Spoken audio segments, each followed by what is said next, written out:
Welcome to the deep dive.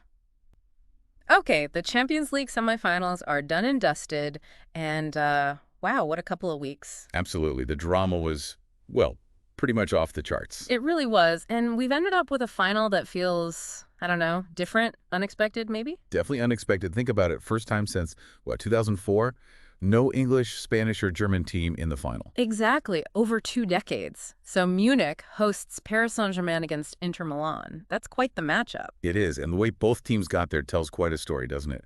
Very different semifinals. Right. So that's what we're diving into today. We'll unpack those second legs. First, PSG beating Arsenal 2-1 at the Parc des Princes, winning 3-1 overall. And then that, frankly, bonkers Inter Milan versus Barcelona game at the San Siro. 4-3 to Inter after extra time. Ending 7-6 on aggregate. Just incredible. Incredible is the word. So our mission really is to dig into those games, the key moments, the tactics, the players, and see what insights we can pull out for this PSG-Inter final in Munich.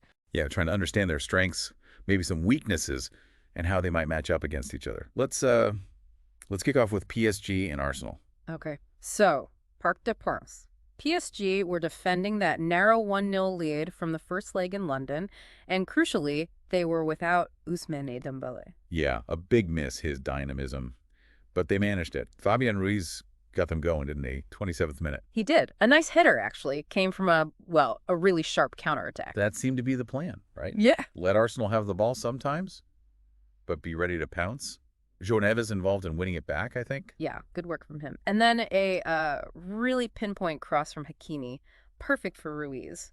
And that's interesting tactically, isn't it? Yeah. Arsenal ended up with, 54% possession? They did. But PSG, in their 4-3-3, they seemed set up for it. Neves doing the tackling, Vitinha moving the ball quickly. It felt like they were happy to absorb pressure and then, bang, hit them on the break. Like a coiled spring. Yeah, ready to just release. But Arsenal definitely had their moments. Donnarumma had to make a really good save, didn't he, from Declan Rice? Yeah, that volley in the first half. Struck it well. Needed a strong hand from the keeper. It did. But PSG weathered that, and then they grabbed the second goal. 72nd minute. Hakimi again, but this time scoring himself. A beautiful finish. Curling shot. But the build-up. Kvaratskhelia. Wow. Oh, that dribble. He just danced past players, didn't he? He really did. And you suspect Luis Enrique knew that could be a weapon. Arsenal playing that high line. Leave space behind. Exactly. And Kvaratskelia's flair, Hakimi's pace overlapping. That's a dangerous combo. Yeah. Kiwier for Arsenal on that side seemed to have a really tough time containing Kvara. He did look stretched, yeah. Arsenal did get one back, though. Saka scored a penalty, 76th minute. Right, gave them a glimmer of hope. And Ødegaard nearly made it very nervy right at the end. Missed that header. Close. But yeah, ultimately PSG saw it through. Yeah. Looking at Arsenal, though, with their 4-2-3-1, Rice and Partey in there, why do you think they couldn't quite, break PSG down more effectively? Well, they had the ball, like you said. Maybe just lacked that killer instinct in the final third. Possibly. I mean, look at the expected goals. The XG Arsenal's was actually higher, about 2.15 to PSG's 1.65, something like that. Right. So quality chances were there. Yeah, suggesting they maybe weren't clinical enough, or perhaps PSG just defended those key moments really well, disciplined. So for PSG, the standouts. Hakimi, obviously goal and assist. Kvaratskhelia for that run. What about Donnarumma? Oh, huge. Absolutely vital. Made 3 really key saves in that second half when Arsenal were pushing. Yeah, rock solid at the back. He gave them that security. Definitely provided the platform for the win. And on the Arsenal side, Saka got his goal, always lively. Rice passed it well. 4 key passes, apparently. Partey solid, too. True. Good individual moments, but maybe not quite enough combined threat.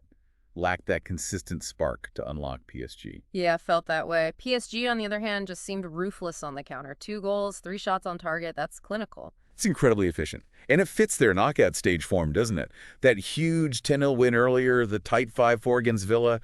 They know how to get results under pressure. And their first semifinal win since 2020, so a big step for them. Definitely. A statement, perhaps? Okay, let's switch gears. San Siro, Inter Milan versus Barcelona. Where do you even start with that one?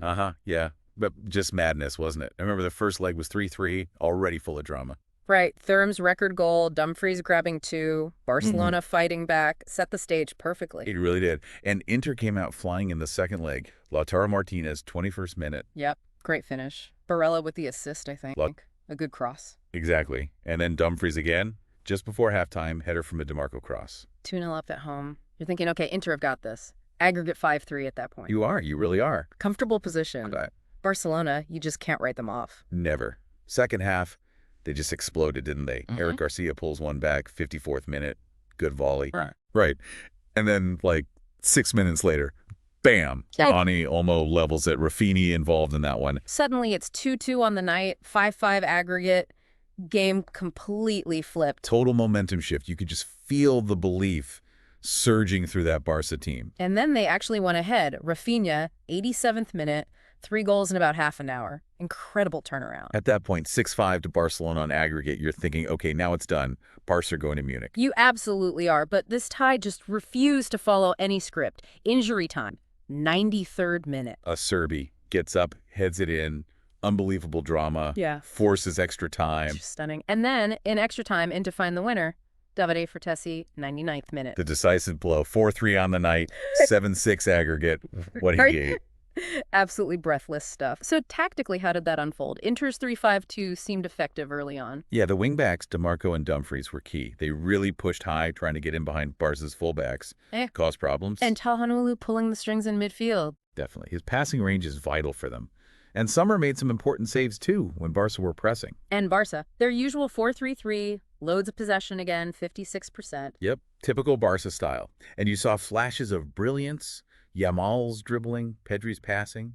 Real quality there. But they just couldn't hold on defensively, could they? That late Acerbi goal felt almost predictable. Well, maybe predictable is harsh, but there's been talk about Barcelona's vulnerability from set pieces this season.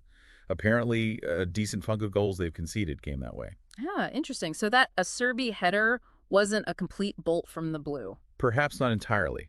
Flick's high-risk approach for Barca paid off spectacularly for about 30 minutes getting those goals back. But maybe left them a bit open at the end. Possibly, yeah.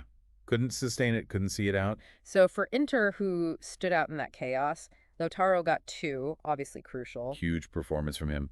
Dumfries scored again, always a threat. Çalhanoğlu with the assist, controlled things, Sommer saves. And Acerbi and Frattesi with those massive late goals. Exactly. A real collective effort, wasn't it? Different players stepping up at vital moments. It really was. And for Barca, Olmo was bright, Raphinha got a goal and assist, Garcia scored. Yamal and Pedri showed glimpses of why they're so highly rated. Yeah. Loads of talent. Loads. But ultimately, Inter's, resilience, sheer determination, that won the day. I think so. Incredible comeback, incredible mental strength. You saw it earlier in the competition, too, that 4-3 win against Bayern.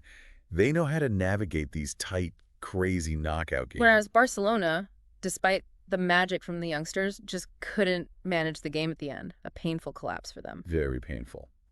So that sets up our final. May 31st, AllianzArena in Munich, PSG versus Inter. Yeah, as we said, no English, Spanish, or German side. PSG hunting their first ever Champions League title. Right. Remember that 2020 final loss? Oh, yeah, they'll be desperate to put that right.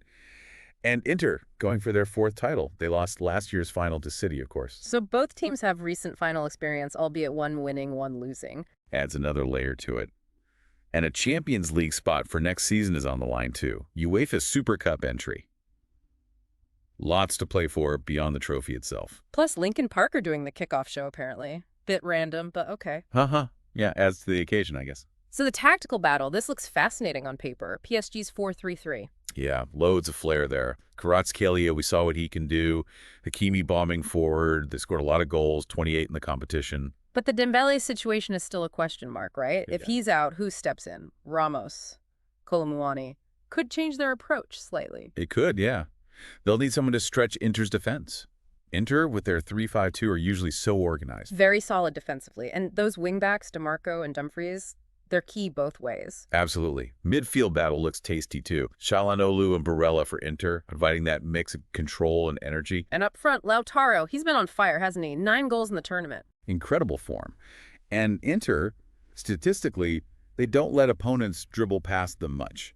Very few dribbles faced per game, apparently. Shows their structure. So key matchups. Where do you see the game being won or lost? Well, Kvaratskhelia trying to get past Dumfries on that wing will be huge. Can Kvara's skill beat Dumfries' power and defensive work? That's a great one. What about Lautaro against Marquinhos? Yeah, Martinez' movement and finishing versus Marquinhos' experience and reading the play. Classic striker versus defender battle. And in the middle, Çalhanoğlu's passing against Joneva's tackling. Exactly. Whoever wins that midfield control could dictate the tempo of the game. It feels really finely balanced. It does. Both teams seem in good form domestically, too. PSG unbeaten in League One, Inter leading Serie A. Yeah, both coming in confident. PSG showed resilience against Arsenal and Villa. Inter showed it against Barca and Bayern. PSG have maybe scored more goals overall in the competition. Inter maybe slightly tighter defensively. That seems about right. Statistically, PSG have a higher XG per game, more possession usually. They play more of those line-breaking passes. Well, Inter might have a lower XG but seem really clinical, and that set-piece threat we mentioned. Exactly. About a third of the goals Barca conceded against them came from set plays, apparently. That could be a real weapon for Inter. So how do you see it playing out? The predictions seem to favor PSG, but only just. Maybe extra time? It feels like it could easily go the distance. Maybe 2-1 PSG after extra time. Yeah. Someone like Kvaratskhelia scoring. Maybe Donnarumma making a huge save late on for Martinez. Ooh, specific. But I could see that. Or maybe a Çalhanoğlu free kick decides it for Inter. Penalties even. Entirely possible. The betting odds reflect how close it is. PSG's slight favorites, but Inter are definitely capable. So many storylines. PSG's quest for redemption after 2020. Inter aiming for number 4, building on that 2010 legacy with Martinez leading the line now. Plus the first final of this new Swiss system format, which has certainly thrown up some surprises. And Munich itself, a neutral venue with a history of drama. It really has all the ingredients. So summing up the semis, PSG showed that counterpunch, that individual quality, Donnarumma's reliability. Yeah, ruthless when they needed to be. And Inter showed incredible heart, defensive grit, and that clinical edge from Martinez, plus the ability to find goals from everywhere. So the final feels like it could hinge on those key moments again. Kvaratskelia's flair, Donnarumma or Sommer making saves, Lautaro's finishing. Set pieces, too, don't forget those. Could be absolutely pivotal in a tight game. It really could. Which leads us to that final thought for you listening. What weighs more heavily in a final like this? Is it PSG's burning desire for that first title, pushing them over the line? Or is it Inter's experience, their tactical nous in these huge games, their history? Maybe that gives them the edge.